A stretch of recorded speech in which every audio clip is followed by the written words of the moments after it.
Tonight on the PageantCast, we have a great program lined up for you because we have Whitney Montgomery, Mrs. Texas Galaxy 2017. That's today on the PageantCast.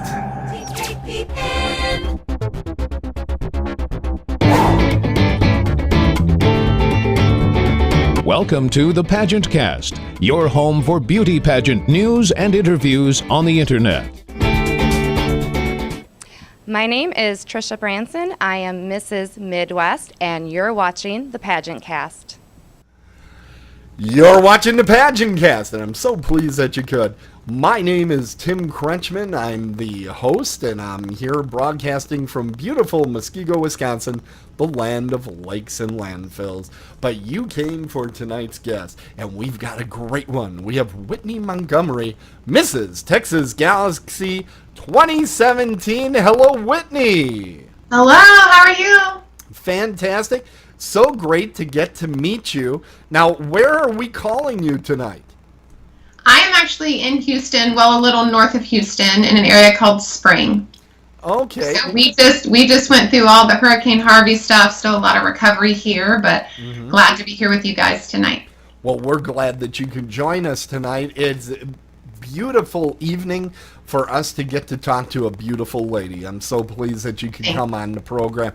Now, I like to ask this question. I like to find out about your past. Now, what I mean is, what are some of your pageantants? Now, by pageantants, I mean your past pageant experience.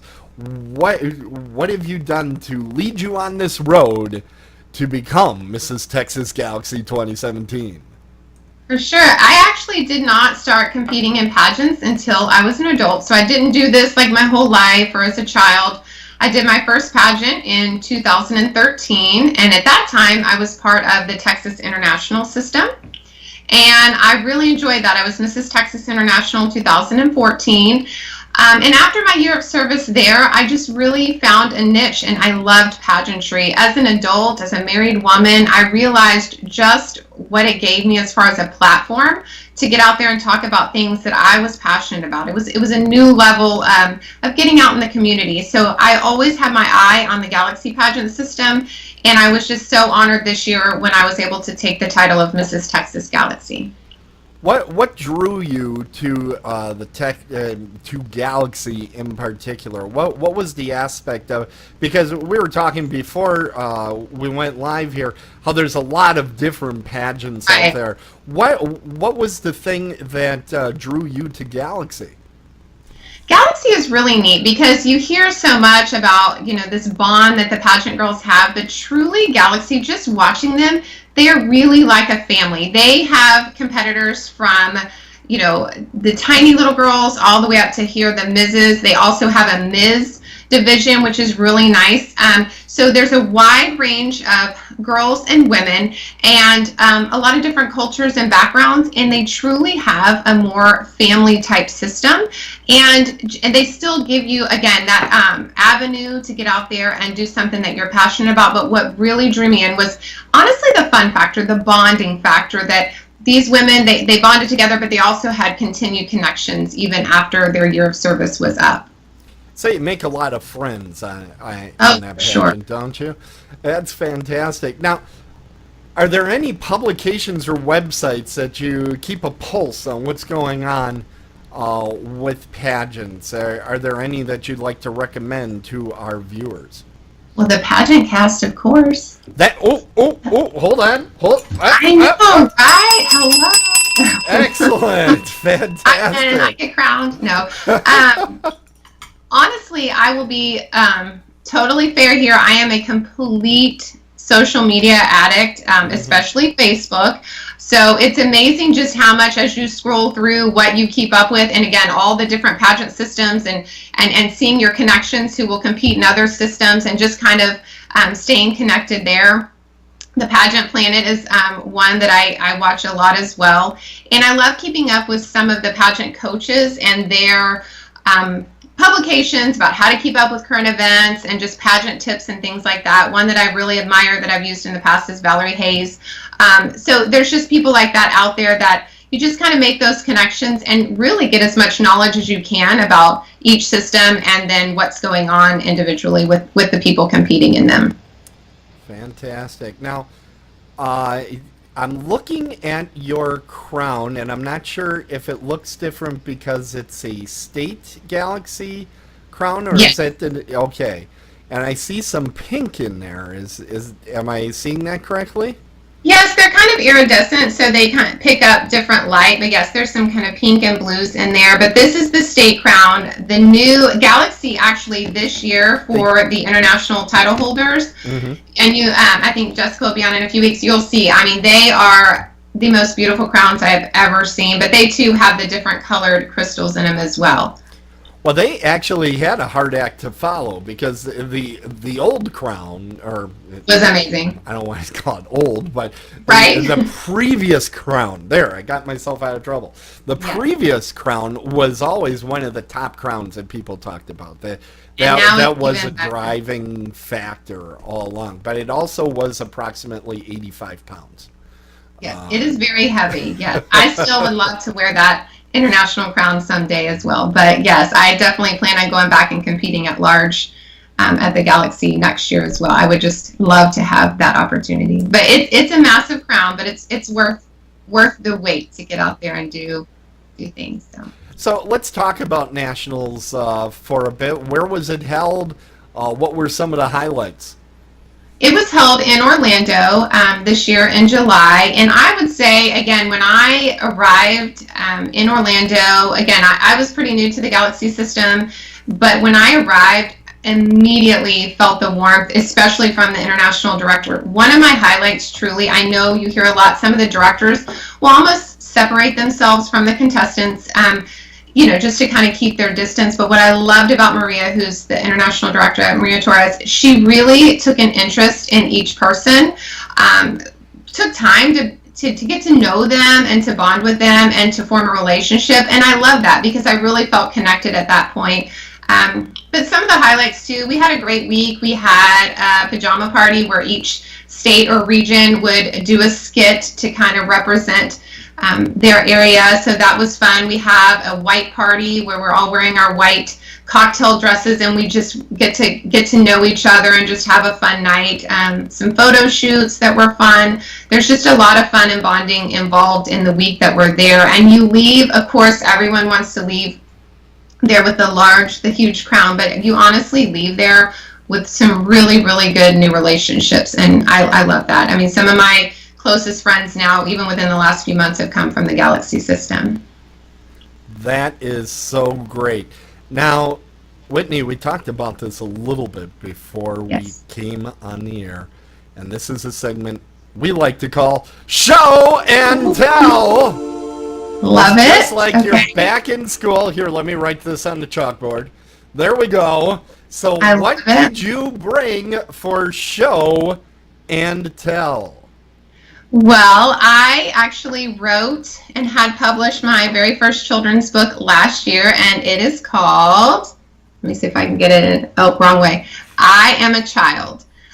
This is something I wrote because my platform is CASA, which is Court-Appointed Special Advocates who volunteer and speak on behalf of foster children in the courts. We adopted my son through foster care, which started my interest in fostering and in CASA because our CASA volunteer played such an important role in the foster and adoption of our son. So this book I wrote, and actually the illustrator is absolutely phenomenal as well, and she was an art teacher for my children at their elementary school, but the front cover actually kind of resembles my son. So I wrote the book basically telling children, foster children, and those who aren't foster children, that they're very similar. They have the same likes, dislikes, dreams, fears, those kind of things, and they should be treated no differently. So this is something, every time a child comes into foster care, the CASA advocate will give them a book to have as their own, because a lot of them come in with nothing, no belongings, so we want to give them a little gift, and that's what I wrote this book for. So we're trying to get this into the hands of all those coming into foster care. But I mean, the illustrations are just phenomenal. I don't know if you can kind of see that. They're just wonderful. So that was a neat neat thing I have. So that is my show and tell. So where can people get this if they have a friend that's got a foster kid, or they know of somebody? How do they get a hold of this book? Well, you can message me directly on Facebook, or I have a website, which is www.fosteringlovefosterslife.com, and you can send me a message and order through there as well. FosteringLoveFostersLife.com, and we have the very special URL right over there. Everybody. Hey, thank you. Right over there. And we'll have that linked in our show notes as well when we get everything under control that way.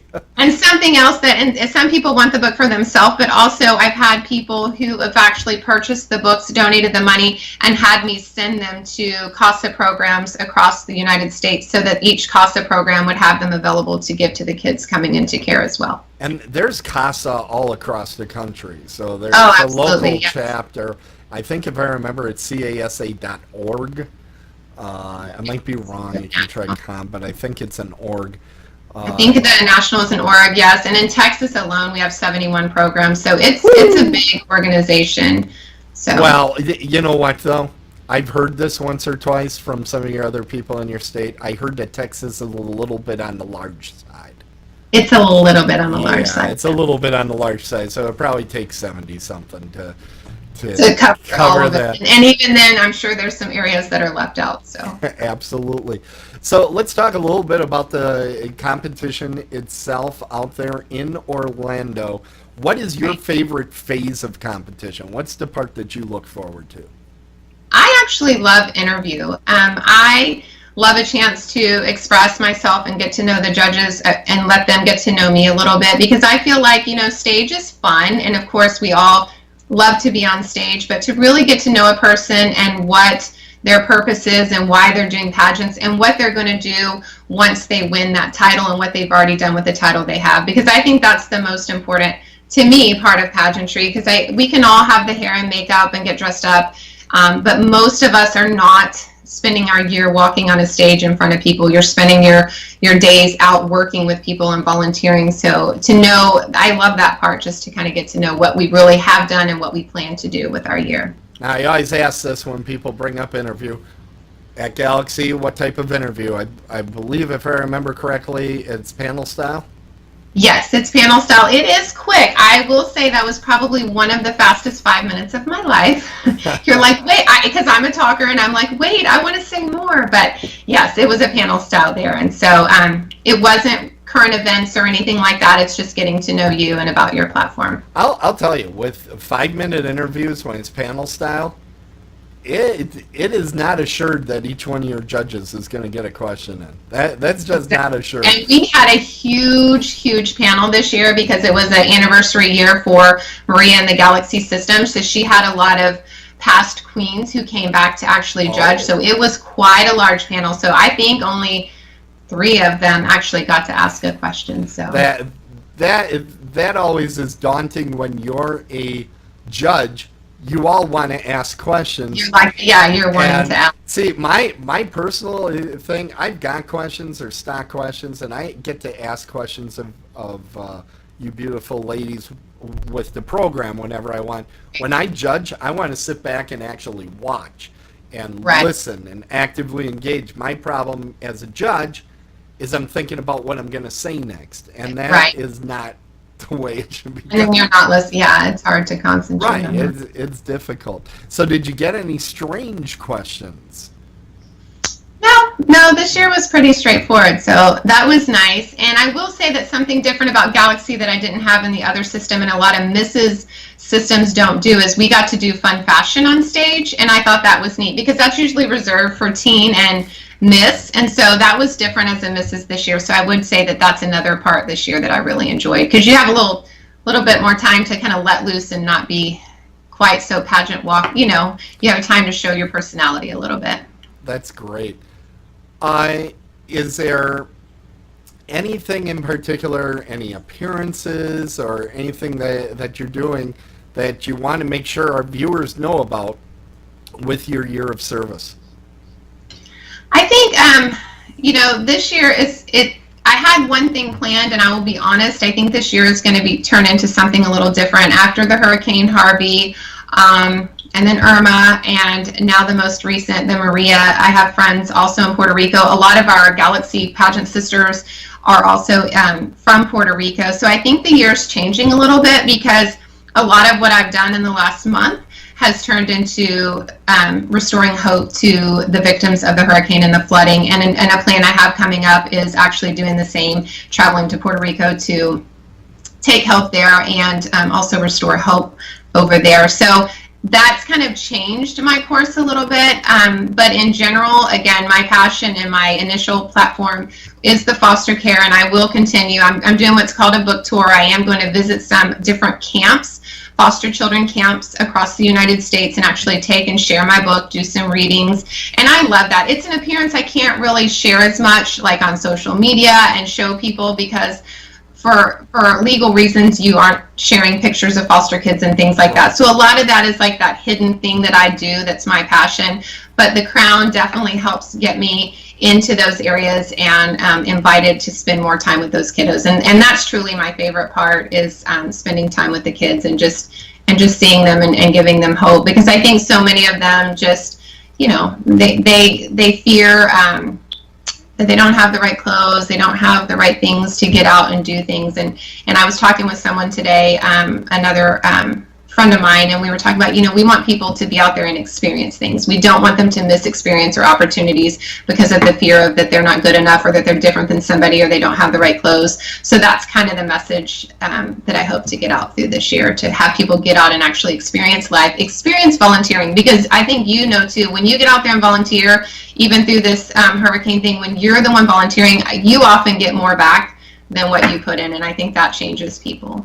Yeah. Fantastic. Now we're just about out of time. I want to ask you, is there anything that I didn't ask, or something that you wanted to make sure our viewers knew that I didn't cover? You did a great interview. See, you would be a good, well, you are a good pageant judge. No, I think that's it. I want to say to those considering entering a pageant, or who've looked at it and even the thought has crossed their mind a little bit, but they think they could never do it, that it is something that truly, truly has a positive impact on your life. I can say that I never would have seen myself in a pageant 4 years ago, and once I did it, I kind of get some heat sometimes, when you continue to do it over and over, but it really is something that draws you in, because it's such a positive experience, and not only the relationships you develop, but the people that you impact and that impact your life. So whether you're 5 or whether you're in your 40s like me, or even older, like, it's never too late to get out there and to make a difference. And so step out of your comfort zone. You have no idea what's in store, and it's just a great opportunity.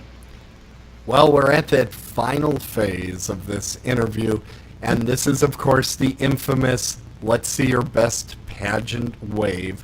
I'll set the scene. You are on the back of a convertible. You are in a parade. Let's see that best pageant wave. Okay, that's pretty standard. That's called a barn door, by the way. Nice. Put a salute in there. Oh God.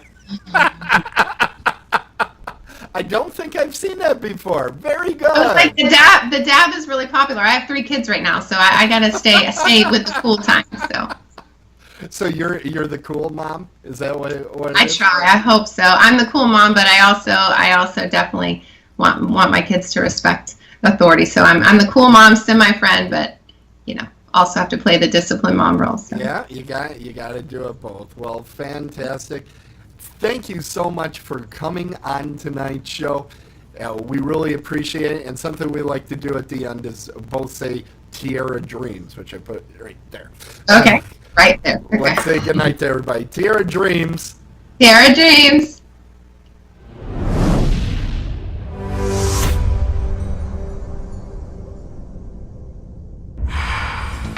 Join the Facebook group that's taking Facebook by storm, the Great Lakes Pageant Scene. It's a forum for pageants held in states bordering the Great Lakes: Minnesota, Wisconsin, Illinois, Indiana, Michigan, Ohio, Pennsylvania, New York, and even into the province of Ontario. This is no void forum. We don't allow bashing, but we do allow great pageant results, pageant contestant and title holder appearance announcements, photos, videos, podcasts, and articles. That's the Great Lakes Pageant Scene on Facebook. Hope you're enjoying this PageantCast, the internet's first podcast dedicated to the world of women and beauty pageants. This is Jessie Ledoux, Miss International 2013, wishing you tiara dreams. PageantCast.